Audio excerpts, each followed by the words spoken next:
গ্রীষ্মের তাণ্ডব শুরু হয়েছে মাত্র। আকাশে তেজস্বী সূর্য, রোদের তাপে উত্তপ্ত হয়ে উঠেছে পিচঢালা রাস্তা ও ফুটপাত। শাহবাগ জাতীয় গ্রন্থাগারের দ্বিতীয় তলার ফ্যানগুলো দ্রুত গতিতে ঘুরছে। চারপাশে পিনপতন নীরবতা। ব্যবসা গরমে ঘেমে নেই চাকরির বই ঘাঁটছে বিভিন্ন বয়সের পাঠক। গ্রন্থাগারের একদম কোণার দিকে বিরক্ত ভঙ্গিতে বসে আছে নীরা। সামনে রাখা বইয়ের এক আধ পাতা উল্টে পাল্টে দেখে নিয়ে ফিসফিসিয়ে বলল, তুই কি তোর পাগলামোটা বন্ধ করবি না নমু? এভাবে আর কতদিন? সহ্যের তো একটা সীমা থাকা উচিত। তোর কি বিরক্ত লাগে না? জবাব দেয় না নম্রতা। সামনে থাকা চিরপরিচিত ফিলোসফির বইটি আবারও উল্টে পাল্টে দেখে। বইয়ের মলাটের নিচের দিকটায় তীক্ষ্ণ দৃষ্টিতে তাকিয়ে থাকে। নীরা এবার চেতে উঠে বলল, আর কতবার দেখবি এই বই? 3 বছর ধরে তো দেখছিস, কিছু পেয়েছিস? নীরার উঁচু স্বরে কয়েক জোড়া বিরক্তি চোখ তাদের ওপর এসে পড়ল। নীরা ঝটপট গলার স্বর নিচু করল। চাপা ফিসফিসিয়ে বলল, নমু, পাগলামো করিস না। আজকালকার যুগে এটা শুধুই কল্পনা। কেন এত সিরিয়াস হচ্ছিস বলতো? 3টা বছরে কি থেকে কি হয়ে গেছিস জানিস? একবারও তাকিয়ে দেখেছিস নিজেকে? এটা 2019, 1919 নয়। বোঝার চেষ্টা কর একটু। নম্রতা জবাব না দিয়ে উঠে দাঁড়ালো। হাতের বইটা নির্দিষ্ট জায়গায় যত্ন করে রাখলো। ডান হাতের আঙুলগুলো দিয়ে খুব যত্ন করে ছুঁয়ে দিল বইটির গা। সাথে সাথেই বুকের ভেতর উথলে উঠল একদলা কান্না। নম্রতা মুখ ফুলিয়ে নিঃশ্বাস ফেলল। এদিক ওদিক তাকিয়ে চোখের জল গড়ানো আটকালো। আর কত কাঁদবে সে? প্রতিটি দিন তো এমনই হচ্ছে। প্রতিটি মুহূর্তেই তো নিঃশ্বাস আটকে আটকে বেঁচে থাকছে সে। নীরা দীর্ঘশ্বাস ফেলে উঠে দাঁড়ালো। নম্রতার কাঁধে আলতো স্পর্শ করে বলল, ক্লাস টাইম শুরু হয়ে গিয়েছে দোস্ত, এবার তো চল। আর কতক্ষণ থাকবি? নম্রতা ছোট্ট নিঃশ্বাস ফেলে বলল, চল। কথাটা বলেও কয়েক সেকেন্ড দাঁড়িয়ে থাকে নম্রতা। এক দৃষ্টিতে তাকিয়ে থাকে ফিলোসফির ময়লা হয়ে আসা মলাটটির দিকে। তারপর ধীর গম্ভীর পায়ে বেরিয়ে যায়। নীরা খানিক অসহায় দৃষ্টিতে তাকিয়ে থাকে। ছোটবেলার সেই উচ্ছল বান্ধবীটির এমন বদলে যাওয়া দেখে বুকের ভেতর চিনচিন ব্যথা অনুভব করে। মনটা সেই অজ্ঞাত পুরুষের প্রতি ভয়ানক রাগে ফুঁসে ওঠে। পর মুহূর্তেই নিভে যায়। কে জানে আদৌ সে পুরুষ নাকি কোনো মহিলা। ভার্সিটির ক্লাস শেষে রোকেয়া হলের দিকে হাঁটছিল নম্রতা আর নীরা। বরাবরের মতোই চুপচাপ নম্রতা নীরার গল্প ঝুড়ির নীরব শ্রোতা। ছোট থেকেই নীরা কম কথা বলা মেয়ে, আর নম্রতা চঞ্চল। কিন্তু সেই চঞ্চলতা ইন্ডিপেন্ডেন্টের পর অদ্ভুতভাবেই বদলে গেল। নম্রতার চঞ্চলতা শরতের শিউলির মতোই ঝরে পড়ল। দুই বান্ধবীর মধ্যে তৈরি হলো বিস্তর নীরবতা। সেই নিশ্চুপতা দূর করতে ইন্ট্রোভার্ট নীরা নিজেকে প্রকাশ করতে শিখল। নম্রতাকে ব্যস্ত রাখার চেষ্টা করতে লাগলো, কিন্তু নম্রতা আটকে থাকা মনটা সচল হলো না। হাজারো ব্যস্ততা আর হাসি মজার মাঝে এক চিলতে উদাসীনতা তার চোখে মুখে দৃঢ় বসতি কেড়ে বসেছে। সেই দৃঢ় বসতি নাড়িয়ে দেওয়ার ক্ষমতা কি নীরার আছে? রোকেয়া হলের প্রধান ফটকের কাছে আসতেই হঠাৎ দাঁড়িয়ে পড়ল নম্রতা। নীরা নম্রতার গা ঘেঁষে দাঁড়ালো। পিছন ফিরে বুক কুঁচকে বলল, কিরে দাঁড়িয়ে পড়লি যে, কি হয়েছে? নম্রতার জবাব না দিয়ে ফটকের পাশে দাঁড়িয়ে থাকা মেয়েটির হাতের দিকে তাকিয়ে রইল। মেয়েটির হাতে 10-12টা পাতলা নীল রঙের কাগজ রোল করে ধরে রেখেছে হাতে। জবাব না পেয়ে নম্রতার দৃষ্টি অনুসরণ করে মেয়েটির হাতের দিকে তাকালো। তারপর নরম কণ্ঠে ডাকলো, নমু। নম্রতা ছোট্ট করে নিঃশ্বাস ফেলে তাকালো, হাসার চেষ্টা করে বলল, কিছু না, চল। নীরা দীর্ঘশ্বাস গোপন করে মাথা নাড়ালো। নম্রতা গোপন রাখা অশ্রুগুলো যে আজও বেহায়ার মতো ঝরে পড়বে তা বুঝতে পারছি নীরা। এমনটা তো দেখে আসছে দিনের পর দিন। 2-1 সপ্তাহ ঠিকঠাক যায়, তারপর আবারও শুরু হয়ে যায় নম্রতার ধুকে ধুকে কান্না। আচ্ছা, এত বড় মেয়েরই কি এত আবেগ সাজে? নীরার আপ্লুত মস্তিষ্ক উত্তর দেয়, ছোট বড় কি, মেয়ে মানেই তো আবেগ, আর আবেগে আটখানা। হলে পৌঁছে প্রয়োজনীয় কাগজগুলো বেশ স্বাভাবিকভাবেই করলো নম্রতা। গোসল খাওয়া শেষ করে বিছানায় গা এলালো। বিছানায় গা এলিয়ে দেওয়ার পরপরই উপলব্ধি করলো সে ভীষণ ক্লান্ত। শরীরের ভারটা বোধ হয় আর বয়ে চলা যাচ্ছে না। মাথাটা ঝিমঝিম করছে। বুকে জমিয়ে রাখা কান্নাগুলো উতলে উতলে উঠছে। নম্রতা ফ্যানের সুইচ অন করেই আগাগোড়া মাথা মুড়িয়ে শুয়ে পড়ল। ক্লান্ত চোখ জোড়া বন্ধ করতেই বুকের অসহনীয় এক ব্যথা চিনচিন করে উঠল। নম্রতা হুড়মুড় করে উঠে বসল। টেবিলের ড্রয়ারে থাকা পুরানো ডায়েরিটা বের করে বুকে চেপে ধরল। গলাটা খানিক কাঁপছে তার, বোধহয় কান্না পাচ্ছে। নম্রতা বিছানার সাথে লাগোয়া দেয়ালে ঠেস দিয়ে বসল। চোখ দুটো বুজে নিয়ে বুকে চেপে ধরল ডায়েরিটা। চোখ দুটো বুজে নিয়ে বুক ফুলিয়ে শ্বাস ফেলল। ডায়েরিটাকে আরো শক্ত করে চেপে ধরল। মনের কার্নিশে ভেসে উঠল প্রায় 4 বছর আগের অদ্ভুত সুন্দর দিনগুলোর কথা। তখন কতটা চঞ্চল ছিল নম্রতা। 2015 সাল, মাত্রই কলেজের গণ্ডিতে পা রেখেছে নম্রতা। দীর্ঘ সময় গার্লস স্কুলে কাটানো মেয়েগুলো যেমন কলেজে উঠেই পাখা মেলে দেয় আকাশে, ঠিক তেমন ভাবেই পাখা ছড়িয়েছিল নম্রতা। ক্লাসে, বাইরে, বান্ধবীদের আড্ডায়, দুষ্টুমিতে ছেয়ে গিয়েছিল সে। কিভাবে কিভাবে বদলে একদল ছেলে বন্ধুও জুটেছিল তার, কিন্তু কারোর সাথেই তেমন একটা ঘনিষ্ঠতা হয়ে ওঠেনি। উকিল বাবার 2 মেয়ের বড়জনই ছিল নম্রতা।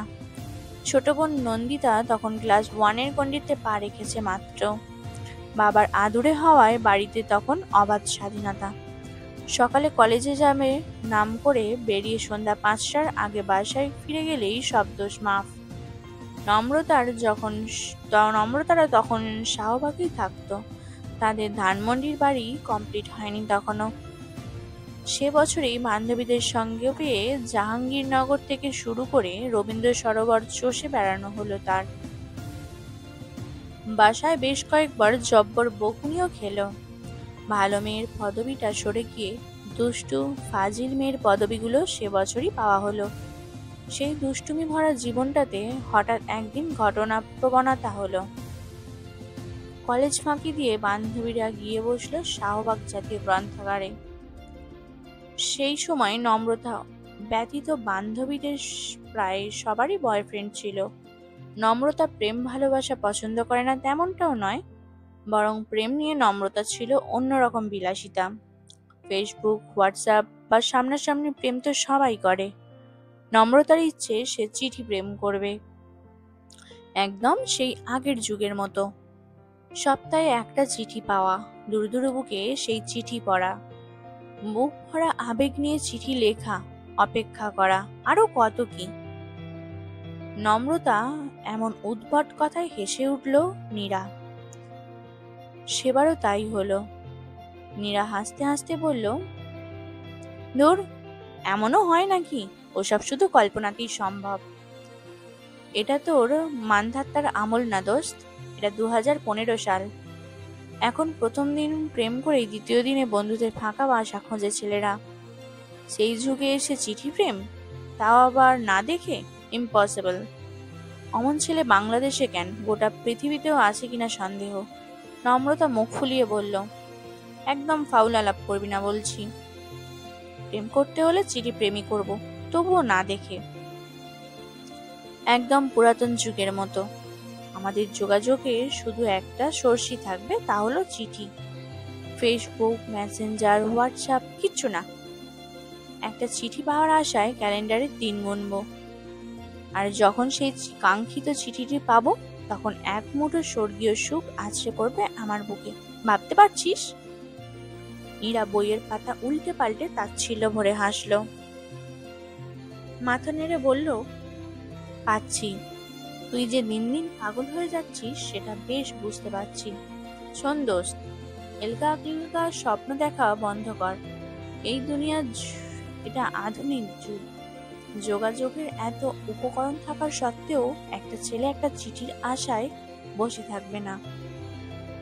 আগে প্রেম করার কোনো রাস্তা ছিল না, তাই চিঠি চালানো হতো। এখন সেই সমস্যা নেই, যে জিনিসটা সহজেই পাওয়া যাচ্ছে তার জন্য এত অপেক্ষা কেন? নম্রতা উৎসাহ নিয়ে বলল, তুই বুঝতে পারবি না, সহজ জিনিস তো সবাই পায়, ভালোবাসা এত সহজ নয়। আর ভালোবাসা সহজ হয়ে গিয়েছে বলেই তো এখন তার মূল্য নেই। প্রথমবার দেখা হলো, দ্বিতীয়বার দেখা হতে না হতেই আই লাভ ইউ, মানে কোনো ফিলিংস নাই। বলতে হয় বলে দিয়েছে, বলতে না হলে বলতো না। আই লাভ ইউ শব্দটা যোগাযোগের সহজলভ্যতার জন্য এক টুকরো ঠুনকো আর সস্তা হয়ে গিয়েছে। কিন্তু আমার প্রেম হবে ইউনিক। চিঠিতে দুজনের আবেগ থাকবে, অপেক্ষা থাকবে, এক চিঠি বারবার পড়ার আকুতি থাকবে। তারপর ধীরে ধীরে গড়ে উঠবে বন্ধন, যোগসূত্র। নীরা হাত জোর করে নিচু স্বরে বলল, আমাকে ক্ষমা করে দে মা, এসব পাগলা আলাপ দয়া করে আর করিস না। মানুষ তোরে পাবনায় দিয়ে আইব, জীবনটা সিনেমার না দোস্ত। তুই তো রীতিমতো বাংলা সিনেমা রচনা করে ফেলেছিস। নম্রতা ফুঁসে উঠে বলল, তাড়াইয়া লাগামো এক চর। তোর বিশ্বাস করতে ইচ্ছে না করলে করিস না, জোর করতে না হবে তাতে আগেই বলিস তুই। আগে তো চেষ্টা করে দেখ নাকি? নীরা সন্দিহান গলায় বলল, চেষ্টা? তা কি করে চেষ্টা করবি তুই? নম্রতা দুর্বোধ্য হাসলো। নোটবুক থেকে একটা নীল রঙের কাগজ টেনে নিয়ে বলল, এভাবে। নীরা বুঝতে না পেরে বলল, মানে? নম্রতা জবাব দিল না। নীল কাগজের মসৃণ জমিনে একের পর এক অগোছালো শব্দগুচ্ছ সাজাতে লাগলো। তার প্রথম সম্বোধনটা ছিল এমন, প্রিয়। তোমার সম্বোধন করার জন্য চমৎকার কোনো শব্দ এই মুহূর্তে মাথায় আসছে না আমার, তাই সম্বোধনটা উচ্চ রাখছি। তুমি তো জানো, নীরবতাতেই মিশে থাকে হাজারো আকুতি, হাজারো ভালোবাসা। তাই এই নীরবতা থেকেই না হয় খুঁজে নাও তোমার সেই নাম। চমৎকার সেই সম্বোধন, যে সম্বোধনে কেঁপে উঠবে তোমার বুক, ঠোঁটে ফুটবে তৃপ্তির হাসি। আচ্ছা, তুমি আমি দুজনেই কি এক? যদি একই হই, তাহলে কি তোমার স্বপ্নগুলো আমার স্বপ্নের মতো ধোঁয়াশা? ভীষণ আগোছালো এই মনটা কি হঠাৎই ভীষণ অভিমানে আমার মতো আরো খানিকটা আগোছালো হয়ে যায়? আমার হয়, খুব করে হয়। জানো, হঠাৎ করেই চমকে উঠি, হঠাৎ করেই কান্না পায়, বুকে ব্যথা হয়, তার সাথে অসহনীয় এক শূন্যতা। সেই শূন্যতা মনে খা খা দুপুরে নেমে আসে, কখনো বা নামে গাঢ় বর্ষা। দুপুরের প্রখরতায় পুড়ে তামাটে হয়ে যায় এই মন। বর্ষায় হয় আপ্লুত, রক্ত ভেজা বান। বুকের কোথায় যেন তীক্ষ্ণ ব্যথা হয়। অযথায় কান্নাগুলো গলায় এসে আটকে যায়। ছন্নছাড়া বাতাসে উড়ে চলে লম্বা চুল। উদাসী চোখ দুটো বারবার পাতা ঝাপটায়, কিন্তু অপেক্ষাটা ফুরায় না। মন বলে, এই তো আসবে, এখনই তো সময়, কিন্তু আসে না। কি আসে না, কেন আসে না জানি না, শুধু জানি অপেক্ষাটা ফুরায় না। এই অপেক্ষাটা বুঝি নির্বাক, অমর। এই অপেক্ষার হয়তো মৃত্যু নেই। আমি এই অপেক্ষাটার নাম দিয়েছি কি জানো? এই অপেক্ষাটার নাম হলো পেন অফ এক্সপেক্ট। আমার ছোট থেকেই খুব ইচ্ছে একজন পত্রমিতা হবে আমার, একদম পুরানো দিনের মতো। আচ্ছা, তুমি কি অনেক অনেক যুগ আগের মতো চিঠির গল্পগুলো শুনেছ? সেখানে একটা চিঠিতে ঘিরে প্রেমিক প্রেমিকার কত আবেগ, কত অনুভূতি থাকে দেখেছ? রোজ কারো চিঠির জন্য অপেক্ষা, কাঁপা কাঁপা বুকে সেই চিঠি পড়া, ঘুমহীন চোখে দুটো চিঠির পাতায় নিবদ্ধ করে প্রত্যেকটা অক্ষর বুকের মাঝে গেঁথে নেয়া। ইস, কি সুন্দর! আজকালকার সহজলভ্য দিনগুলোতে এমন একজন দুষ্প্রাপ্য বন্ধু কি সত্যি পাওয়া যায়?